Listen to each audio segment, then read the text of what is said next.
मिनश्शैतानिर्रजीम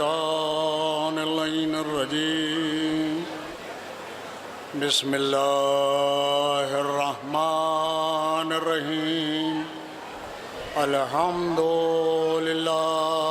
रब्बिल आलमीन वस्सलातु वस्सलामु अला सय्यदिल अंबिया वल मुरसलीन सय्यदना व नबीना व शफीना बिल क़ासिम मोहम्मद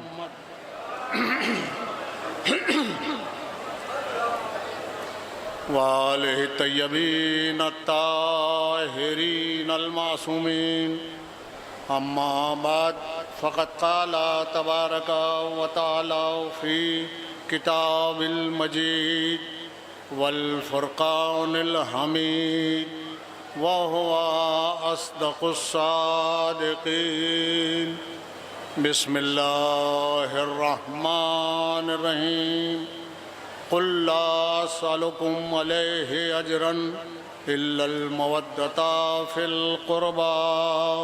सलावत पढ़ें मोहम्मद।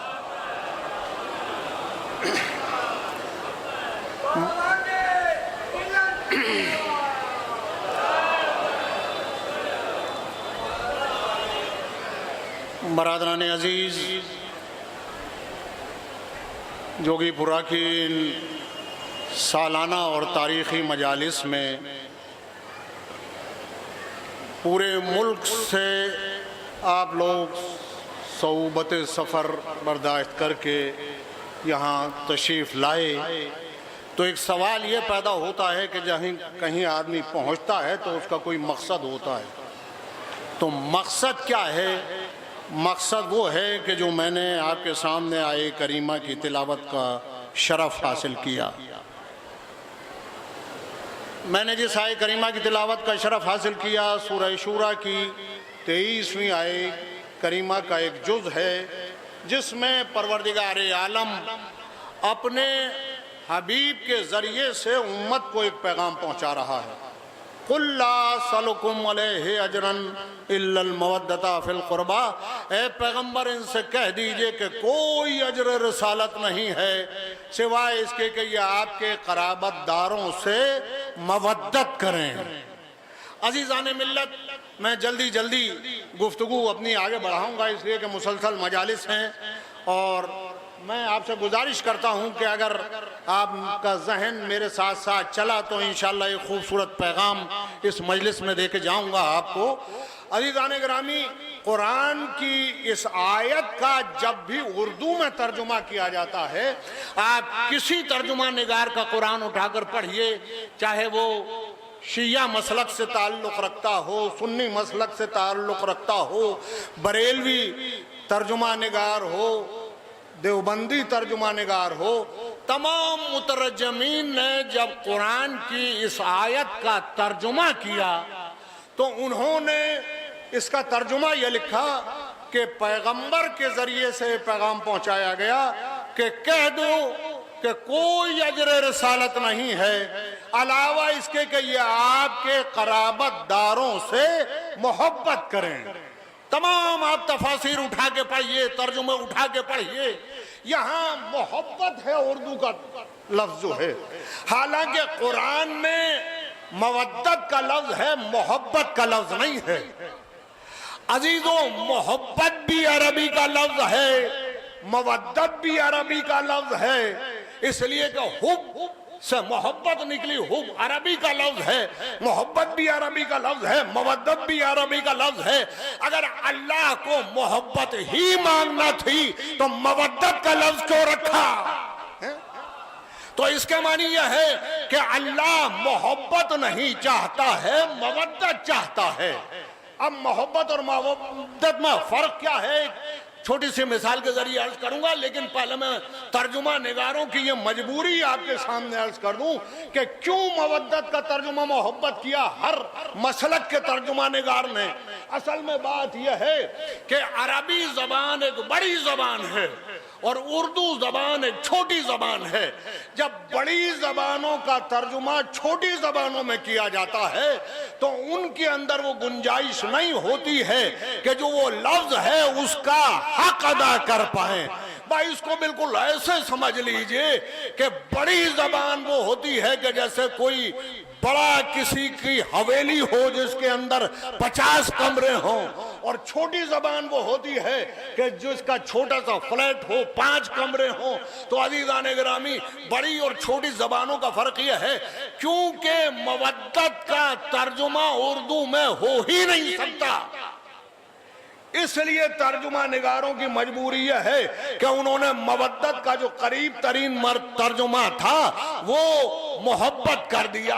मगर मैं अपने बच्चों को समझाने के लिए अर्ज करूं कि अल्लाह मवद्दत मांग रहा है, मोहब्बत नहीं मांग रहा है।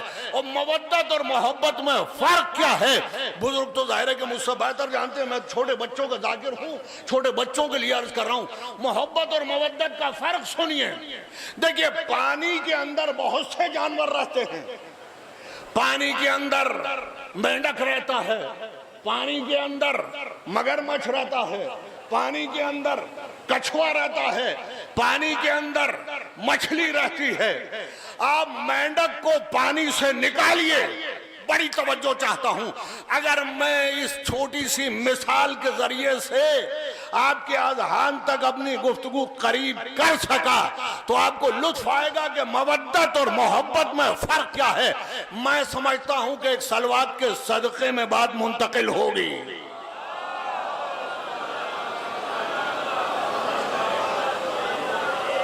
बहुत से जानवर पानी में रहते हैं,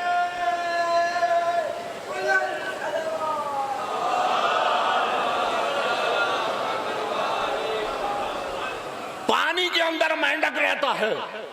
मेंढक पानी में बड़ा खुश था, आपने मेंढक को पानी से निकाल लिया, निकाल कर खुश्की पर रखा, पानी से निकला तो जरा सी देर के लिए अनईजी महसूस किया, जरा सी देर के लिए परेशान हुआ, मगर फिर उसने खुश्की से दोस्ती कर ली और उछलता हुआ एक तरफ को चला गया। आपने कछुए को पानी से निकाला, जब तक पानी में था बड़ा खुश था, इसलिए जब पानी के अंदर उसे अपनी मनपसंद माहौल मिल रहा था, आपने कछुए को पानी से निकाल लिया, आपने पानी से निकाल कर उसे खुश्की में रखा। अब खुश्की में रखा उसको तो जरा सी देर के लिए परेशान हुआ, मगर फिर खुश्की से उसने दोस्ती कर ली, रेंगता हुआ एक तरफ को चला गया। आपने पानी से मगरमच्छ को निकाला, जब तक पानी में था बड़ा खुश था, मगर आपने पानी से निकाला तो जरा परेशान हुआ, मगर फिर उसने खुश्की से दोस्ती की और रेंगता हुआ एक तरफ को चला गया। अब आपने पानी से मछली को निकाला, अब जो मछली से उनको आपने पानी से निकाला तो एक मर्तबा मछली तड़पने लगी, वो कहीं जाती नहीं है, पानी के किनारे तड़पती रहती है। कब तक तड़पती रहेगी? तब तक तड़पती रहेगी कि अगर आपको इसे जिंदा रखना है तो या तो वापस पानी में डाल दीजिए, वरना तड़प तड़प कर पानी के किनारे जान दे देगी। मेरे दोस्तों, बस यही फर्क है। मेंढक को पानी से मोहब्बत थी, मवद्दत नहीं थी, मगरमच्छ को पानी से मोहब्बत थी, मवद्दत नहीं थी, कछुए को पानी से मोहब्बत थी, मवद्दत नहीं थी, मगर मछली को पानी से मवद्दत थी। तो मवद्दत के मानी यह है कि जहां जिंदगी का तसव्वुर मुमकिन न हो वो मवद्दत कहलाती है। सलावत पढ़े मोहम्मद।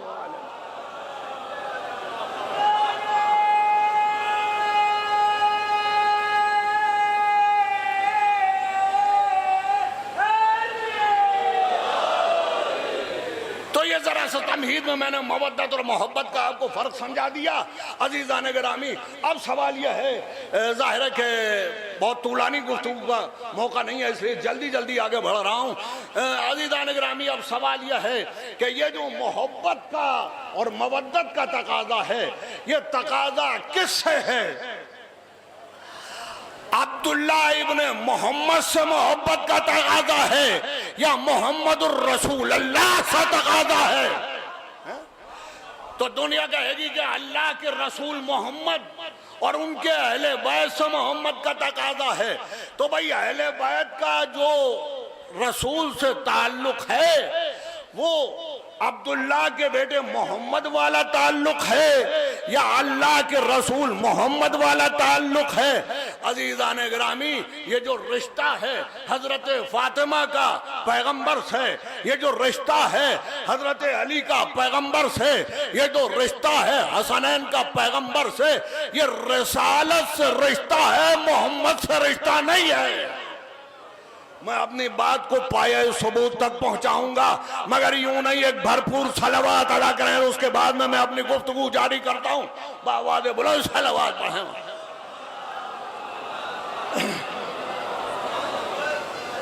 ये जो मोहब्बत और मवद्दत का तकाजा है, ये जाती रिश्ते का तकाजा नहीं है, बल्कि ये जो रिश्ता है ये रिसालत का रिश्ता है। हजरत फातिमा का रिश्ता रिसालत का रिश्ता है, हसनैन का रिश्ता रिसालत का रिश्ता है। तो अब सवाल ये है कि कैसे रिश्ता है, मैं बात को पाए सबूत तक पहुंचाऊं। आलम इस्लाम की एक बड़ी शख्सियत हैं अल्लामा शाह मुहद्दिस दहलवी, अब्दुल अजीज मुहद्दिस दहलवी, बड़ी शख्सियत हैं। उनकी किताबें पूरी दुनिया के निसाब में पढ़ाई जाती हैं। उन्होंने एक छोटी सी किताब लिखी है, वैसे तो छोटी सी किताब है, लेकिन मानी और मतालिब के लिहाज से वो बड़ी किताब है। वो कौन सी किताब है? वो किताब है सिर्रुश शहादतैन। उसका जो नाम रखा उन्होंने सिर्रुश शहादतैन। अगर मैं अपनी गुफ्तगू पहुंचा पाया तो आपको इंशाअल्लाह लुत्फ आएगा। एक भरपूर सलावत पढ़े मोहम्मद व आले मोहम्मद पर।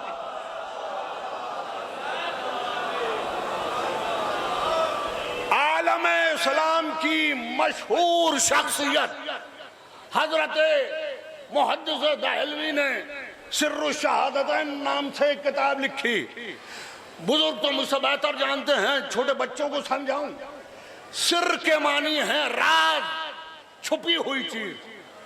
शहादतैन, शहादत की जमा, यानी उन्होंने किताब का नाम रखा कि छुपी हुई शहादतें। अब ये छुपी हुई शहादतें क्या हैं?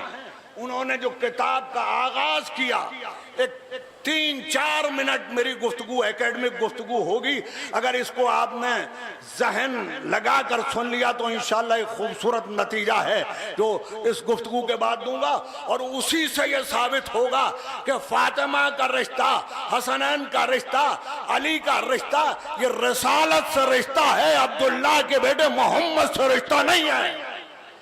अज़ीज़ान गिरामी, सिर्रुश शहादतैन में वो यहाँ से गुफ्तगू शुरू करते हैं। वो ये कहते हैं कि हमारे पैगंबर हजरत मोहम्मद मुस्तफ़ा सल्लल्लाहु अलैहि वसल्लम को जब अल्लाह ने दुनिया के अंदर भेजा तो वो फरमाते हैं कि जितने नबी अल्लाह ने दुनिया में भेजे, हर नबी को एक फजीलत दे के भेजी, अलग फजीलत। हजरत इब्राहिम को खुल्लत अता की, हजरत ईसा को ज़ुहद अता किया, हजरत इब्राहिम को खलील बनाया। हर नबी को एक अलग तरह की फजीलत से नवाजा। वो फरमाते हैं कि 1,23,999 अंबिया अल्लाह ने सबको अलग अलग फजीलतों से नवाजा, मगर जब हमारे पैगंबर को दुनिया में भेजा तो हमारे पैगंबर को इस तरह दुनिया में भेजा कि 1,23,999 अंबिया को अलग अलग जो फजीलतें दी थी, हमारे पैगंबर की जात में सबको जमा कर दिया। बहुत तवज्जो। अज़ीज़ान गिरामी, आप समझ रहे हैं, यानी जो अल्लाह ने उन्हें अलग से फजीलतें दी वो तो अलग रही, मगर जो पिछले अंबिया को फजीलतें दी थी उन सबको भी पैगंबर की जात में जमा कर दिया। तो इस मकाम पर मैं कहा करता हूं कि मेरे पैगंबर की जात तो वो है कि मेरे पैगंबर के सामने तो कोई नबी खड़े होकर फख्र मबाहत नहीं कर सकता। तो जाहिर है कि ये मुसलमान कैसे कह सकता है कि हम जैसे सलावत मोहम्मद व आले मोहम्मद।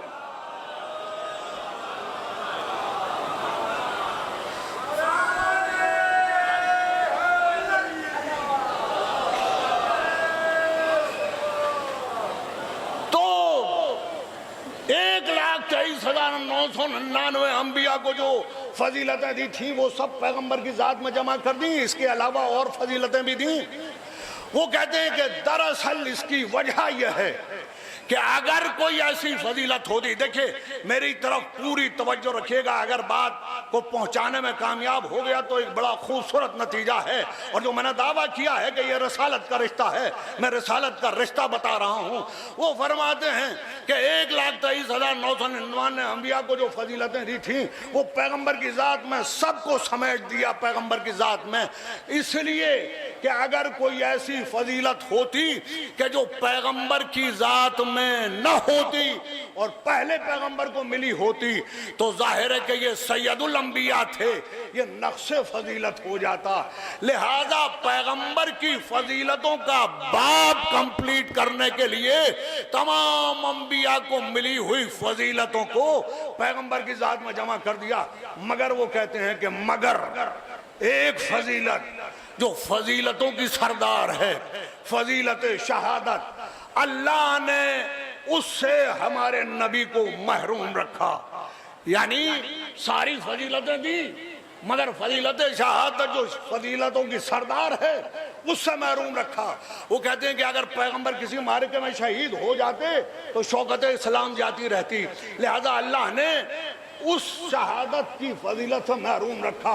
मगर वो कहते हैं कि अगर कोई फजीलत ऐसी हो जो पहले पैगंबर को मिली हो, हमारे पैगंबर को न मिले, तो पैगंबर की जात में नक्शे फजीलत हो जाए, तो क्योंकि शहादत की फजीलत से पैगंबर महरूम रहते, लिहाजा ये नक्शे फजीलत होता पैगंबर की जात में। लिहाजा अल्लाह ने इस फजीलत को पैगंबर तक पहुंचाने के लिए ये रास्ता अपनाया कि अल्लाह ने उनके दोनों नवासे हसन और हुसैन के जरिए से फजीलत की शहादत उन तक पहुंचाई। फजीलत शहादत हसन और हुसैन के जरिए से पहुंचाई। वो कहते हैं कि और अंबिया को तो फकत एक तरह की शहादत मिली, हमारे नबी को दो तरह की शहादत मिली। हजरत हसन को ज़ाहिर से शहीद किया गया, ये सिर्री शहादत थी, छुपी हुई शहादत। ये पैगंबर को ये शहादत हजरत हसन से पहुंची। और जली शहादत जो पैगंबर को मिली वो हजरत हुसैन अलैहिस्सलाम के जो तलवार से शहीद किए गए, ये शहादत उन तक पहुंची। अजीजाने गिरामी, क्योंकि अल्लामा मुहद्दिस दहलवी को नजर आ रहा था कि पैगंबर की जात में कोई फजीलतों में कमी न रह जाए, तो उन्होंने हसन और हुसैन के जरिए से बाब शहादत को पैगंबर तक पहुंचाया।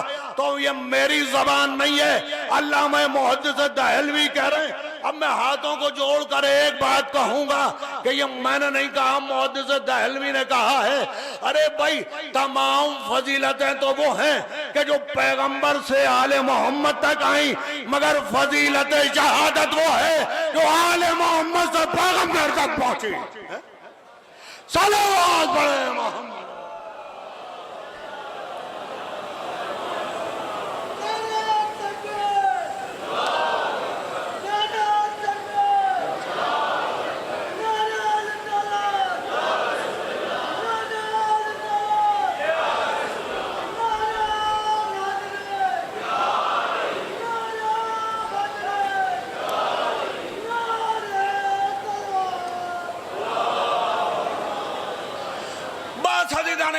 अल्लामा मुहद्दिस दहलवी ने शहादत की फजीलत को पैगंबर तक पहुंचाने के लिए हसन और हुसैन का सहारा लिया। अजीजान गिरामी, बहुत तवज्जो चाहता हूं। हजरत अब्दुल अजीज मुहद्दिस दहलवी कहते हैं कि हसन की शहादत रसूल की शहादत थी, हुसैन की शहादत रसूल की शहादत थी। तो अब मैं जब इस मकाम तक आ गया तो अल्लामा मुहद्दिस दहलवी से हाथों को जोड़कर एक बात अर्ज करना चाहता हूं कि जब यहां तक आप पहुंच गए तो नतीजा भी निकाल दीजिए। भाई, यहां तक आप पहुंचे, आपने नतीजा नहीं निकाला। अगर आपने नहीं नतीजा निकाला तो नतीजा हम निकाले देते हैं। आपने कहा हसन की शहादत रसूल की शहादत थी, हुसैन की शहादत रसूल की शहादत थी, तो ये भी तो कहिए कि हसन का कातिल रसूल का कातिल है, हुसैन का कातिल रसूल का कातिल है। सलावत पढ़े मोहम्मद।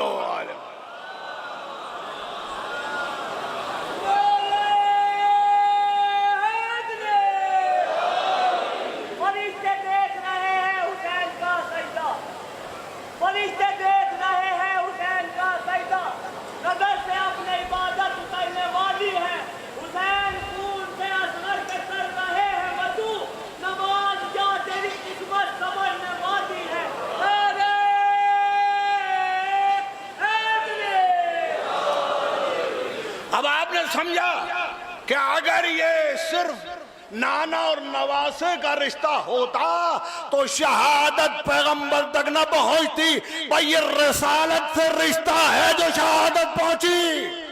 गौर फरमा रहे हैं अजीज़ान गिरामी। अच्छा, अब मैं हाथों को जोड़कर एक और बात अर्ज करूंगा। मुहद्दिस दहलवी ने क्या कहा कि पैगंबर की जात में अगर कोई ऐसी फजीलत ना हो कि जो पहले नबी के अंदर है, मसलन पहले नबी के अंदर कोई फजीलत है और हमारे पैगंबर को नहीं मिली तो ये नक्श फजीलत हो जाएगा। तो क्योंकि उन्हें नजर आया कि पैगंबर की जात में फजीलत शहादत नहीं है, तो उन्होंने हसन और हुसैन के जरिए से पैगंबर तक पहुंचाकर शहादत को फजीलत का बाब पैगंबर का मुकम्मल कर दिया। अब मैं हाथों को जोड़कर अर्ज करूंगा कि मुझे पैगंबर की जात में कमी और नजर आ रही है, फजीलतों में कमी और नजर आई। वो कैसी कमी नजर आई?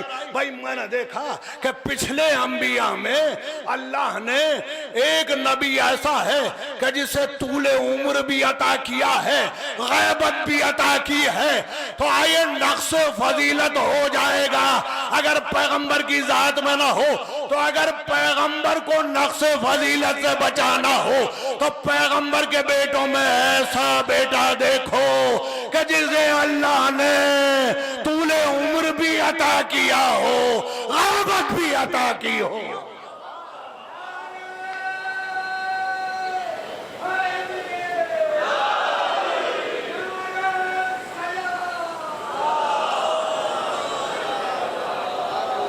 अजीज़ो दामन वक्त में गुंजाइश नहीं है, बस मुझे समेटना है अपनी गुफ्तगू को। ये जातियात के रिश्ते नहीं हैं, ये रसालत के रिश्ते हैं। और रसालत के रिश्ते यूं नहीं होते। रसालत के रिश्तों के लिए रसालत का तहफ़्फ़ुज़ करना पड़ता है, सीरत रसूल का तहफ़्फ़ुज़ करना पड़ता है, उसके लिए कुर्बानियाँ देना पड़ती हैं। मुझे तारीख के अंदर मंजर नजर आया कि मेरे मौला अली इब्न अबी तालिब, एक सलावत पढ़ दे मोहम्मद वाले।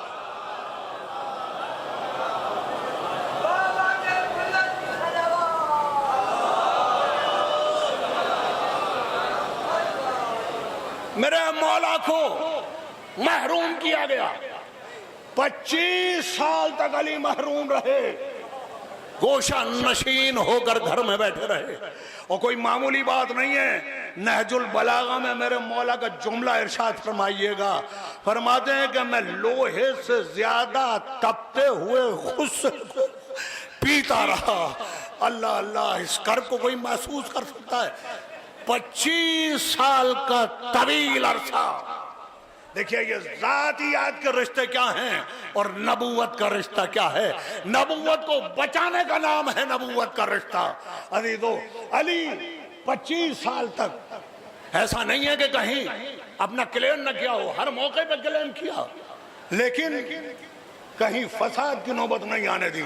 हमें तारीख में मिलता है कि अबू सुफियान आया और आने के बाद उसने कहा कि ये कम हसब नसब के लोग या अली आप पर हाकिम हो गए, चलिए उठिए, मैं मदीने की गलियों को फौजों से और प्यादों से और असलहे से भर दूंगा।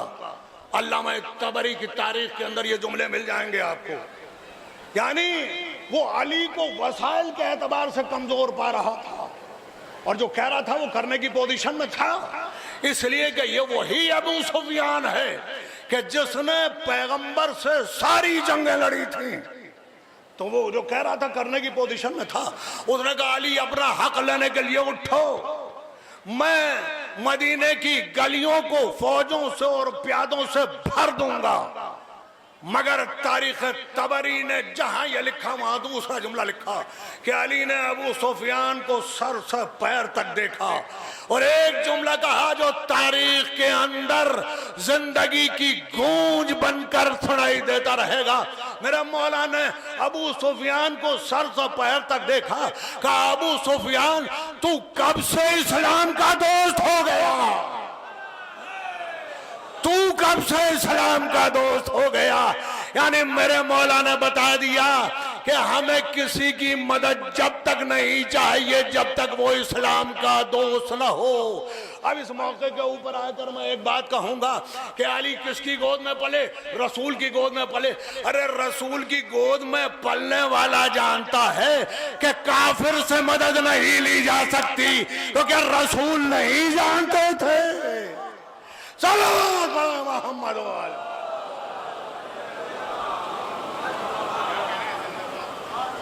25 साल का खालिस तारीखी गुफ्तगू है। 25 साल का तवील अरसा गुजरा, मेरा मौला खामोश गोशा नशीन। 25 साल के दरमियान में एक ऐसा मौका भी आया कि अली से कहा गया, ये पूरी तारीखी गुफ्तगू है, आप हज़रत तारीख पढ़ें तो मालूम हो। जाहिर है कि मुझसे ज्यादा पढ़े लिखे लोग मौजूद हैं, मैं बच्चों के लिए अर्ज कर रहा हूं। इस 25 साल में एक मौका ऐसा आया कि अली से कहा गया कि या अली, हम आपके हाथों पर बैत कर सकते हैं, हम आपके हाथों पर बैत करेंगे। एक कमेटी बनाई गई थी, अली भी उस कमेटी में थे। हम आपके हाथों पर बैत करेंगे। तो अली ने कहा कि करो बैत। भाई खुदा की कसम, रसालत का रिश्ता क्या होता है वो सुन लीजिए। एक बाबा ने बुलंद सलवात पढ़े, मोहम्मद ओ आले मोहम्मद।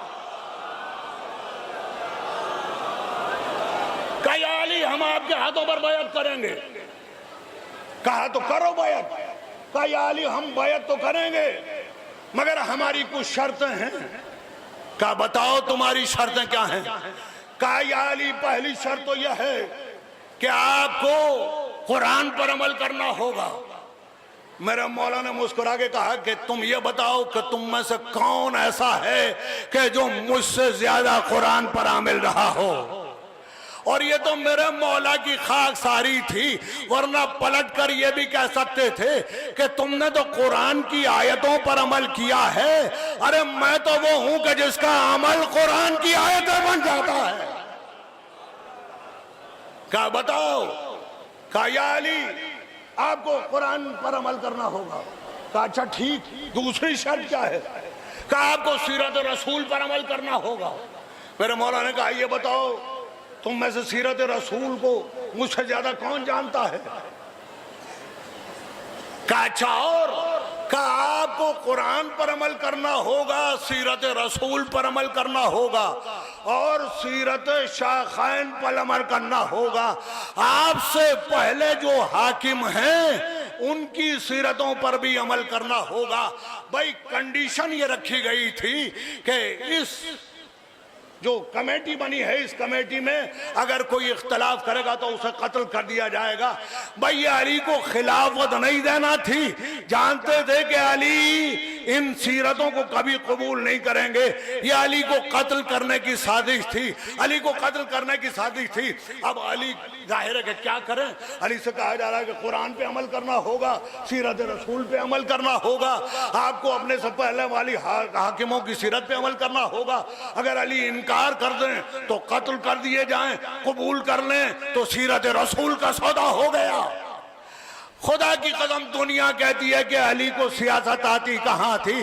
भाई मेरे मौला की सियासत देखनी हो तो देखो, खुदा की कसम ऐसा जवाब दिया कि आसमान सियासत के ऊपर सुबह कयामत तक आफताब बन के चमकता रहेगा। कहा सुनो, तुमने कहा कुरान पे अमल करना होगा, मैं वादा करता हूं कि कुरान पे अमल करूंगा। तुमने कहा सुन्नत रसूल पर अमल करना होगा, मैं वादा करता हूं सीरत रसूल पर अमल करूंगा। और ये जो तुमने तीसरी शर्त लगाई है ये तो फिजूल की शर्त है। उन्होंने कहा या अली फिजूल क्यों है? कहा देखो इसलिए फिजूल है कि अगर ये सीरतें मुताबिक कुरान और सुन्नत रसूल है तो खुद ब खुद अमल हो जाएगा, अलग से शर्त लगाने की जरूरत क्या है? और अगर ये मुखालिफ सीरत कुरान है तो अली हुकूमत छोड़ सकता है मगर सीरत का सौदा नहीं कर सकता। नतीजा यह हुआ अली महरूम कर दिए गए। फिर एक जमाना गुजरा, एक जमाने के बाद 25 साल का अरसा गुजरा तो फिर एक मजमा अली के दरवाजे पर आया। बस मैंने गुफ्तगू को खत्म कर दिया। अजीजान गिरामी, मैं याद कर रहा हूं कि ये रसालत का रिश्ता क्या होता है।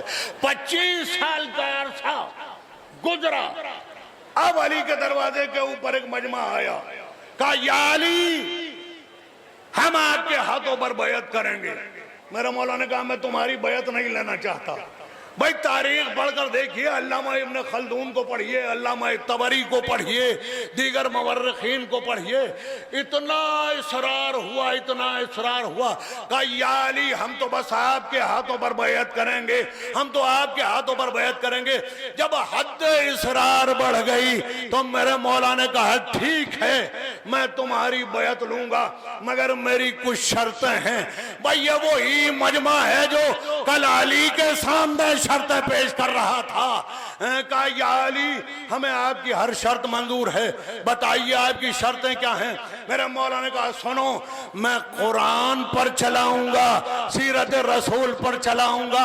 मजमे ने कहा कि हम आपसे वादा करते हैं आप हमें कुरान पर चलाएंगे चलेंगे, सीरत रसूल पर चलाएंगे चलेंगे। अरे दुनिया समझी ही नहीं कि अली ने इकरार क्या ले लिया। अली ने इकरार ले लिया कि ना आज तक सीरत रसूल पर चले हो ना कुरान पर चले हो। सल्लल्लाहु अलैहि वसल्लम।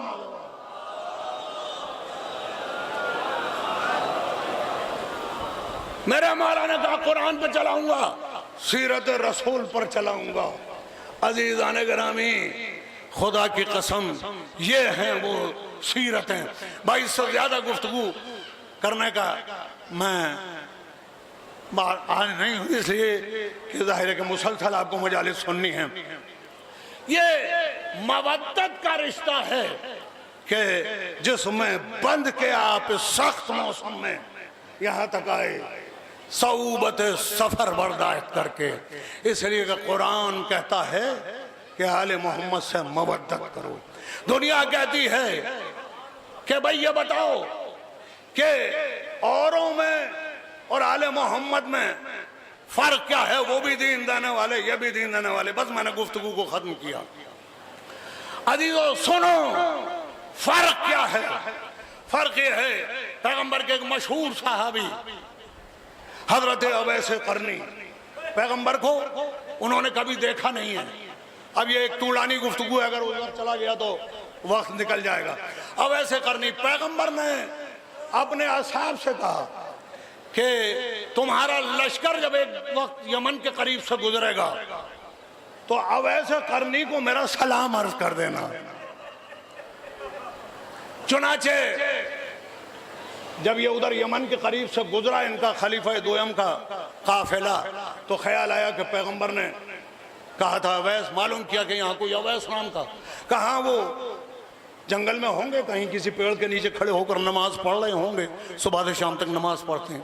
तलाश करते हुए पहुंचे, देखा कि एक पेड़ के नीचे बैठे हुए तस्बीह और तहलील कर रहे हैं। करीब पहुंचे, सलाम किया, उन्होंने जवाब सलाम दिया। कहा कि अवैस हम पैगंबर का सलाम तुम्हारे पास लाए। हमसे पैगंबर ने कहा था कि तुम्हारी अवैस से मुलाकात होगी तो मेरा सलाम कहना। हजरत अवैस की आंखों में आंसू आ गए। कहा अल्लाह अल्लाह, मेरे मौला मुझे सलाम कहें। अब सामने वाले को जरा सा कर्ब महसूस हुआ। उसने कहा कि अवैस दरअसल बात यह है कि ये तो बड़ा शरफ है कि पैगंबर ने तुम्हें सलाम कहलाया, मगर एक बात है। कहा क्या? कहा बात यह है कि तुमने पैगंबर को कभी नहीं देखा, तुम्हें शरफ सहाबियत नहीं मिला पैगंबर का, और हम वो हैं कि जो रोज पैगंबर के पहलू में बैठा करते थे।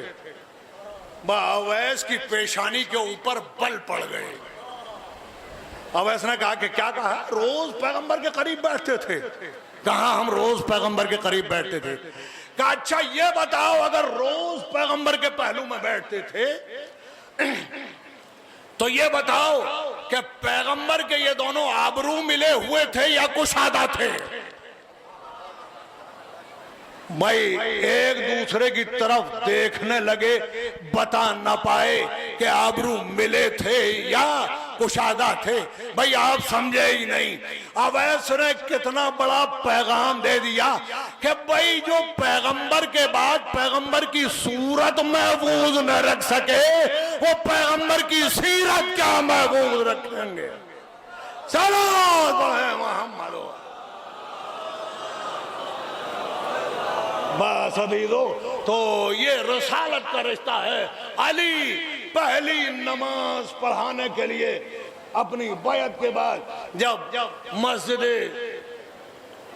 नबवी के अंदर तशरीफ लाए और जैसे ही पैगंबर की जगह खड़े होकर नमाज पढ़ाई, 25 साल का अरसा है पैगंबर में और इस नमाज में। बस मैंने गुफ्तगू को तमाम किया।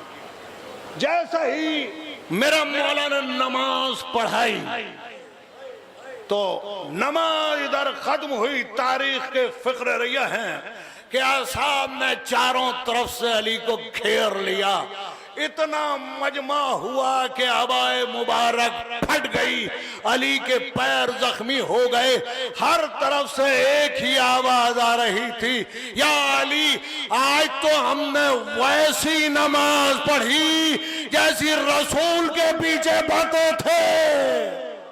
भाई यानी इस मजमे ने बताया कि सरकार मदीना की नमाज और थी, मदीना सरकार की नमाज और थी। सलावत मोहम्मद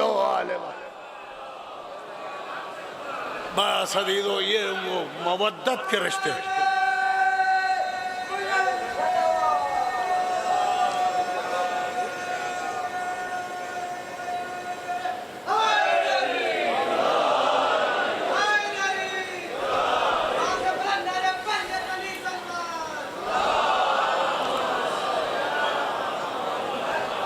बस अरबाब अज़ा, अब जाहिर है कि दामन वक्त में गुंजाइश नहीं है। मवद्दत का हक अदा करने के लिए आए हैं, मोहब्बत का हक अदा करने के लिए आए हैं। दीवारों में चुन डाले गए, सोलियों पर लटका दिए गए, हाथों में फावड़े दे दिए गए कि अपनी कब्रें खोदो और कब्रों के अंदर जाकर लेट जाओ, हम मिट्टी डाल के बराबर कर देंगे।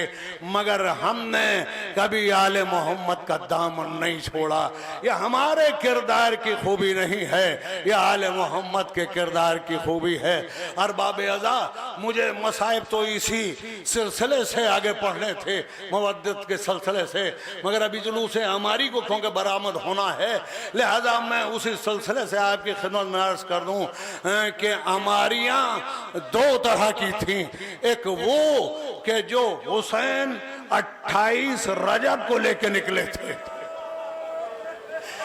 एक वो हमारी थी कि जहां काली महमलें लगाई गई थी, काले पर्दे थे और मवर्रिखीन का बयान यह है कि सैयदुल शोहदा मसनद डाले हुए बैठे थे और एक एक बीबी को बनी हाशिम के नौजवान अपने हल्के में लाकर इन हमारियों के अंदर बैठाते थे। मगर अरबाब अज़ा, यही तारीख लिख दिया कि जब सारी बीबियों को बिठा दिया गया तो फिर एक बीबी निकली। इन बीबी का निकलना था, हुसैन मसनद छोड़कर खड़े हुए, अब्बास दौड़ कर आए, अली अकबर ने घुटने टेके। मवर्रिख ने पूछा, अरे ये कौन बीबी है? कहा ये अली की बेटी। अरबाब अज़ा, ये वो हमारी है कि जो 28 रजब को हुसैन लेकर गए थे और एक ऊँटों का और काफिला निकला ये 11 मुहर्रम को इस अंदाज में कि अब अब्बास सवार कराने वाले न थे, अली अकबर न थे, ओनो मोहम्मद न थे। अरे अली की बेटी एक एक बीबी का बाजू पकड़ के सवार कराती थी, फरात की तरफ देखती थी। ए भैया, अगर तू मौजूद रही, तेरी बहन मौजूद है, हाँ खुदा आपको किसी गम में न रुलाए। बस मैंने गुफ्तगू को खत्म किया।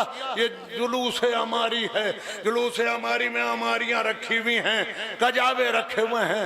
मगर जो 11 मुहर्रम को जुलूस निकला था, अरबाब अज़ा लीजिए, मैंने मजलिस तमाम कर दी, मुझे मसाइब और पढ़ने थे मगर मुझे यह हुक्म हो गया। जो हजरात करबला की जियारतों के लिए गए हैं उन्होंने ये मंजर देखा होगा, जो नहीं गए हैं करबला के मजलूमों के सदक़े से, मेरे मौला हम तो मजबूर हैं मगर तू तो मुख्तार है। हर मोमिन के दिल की दुआ है, सबको बुला के ये मंजर देखा। जो लोग करबला की ज़ियारत कर चुके हैं उन्होंने एक मंजर देखा होगा। बाज काफिले वाले कराते हैं ये ज़ियारत, बाज काफिले वाले नहीं कराते हैं, मगर ये मंजर है कि करबला से और कूफे तक जब आप जाएंगे तो छोटी छोटी कब्रें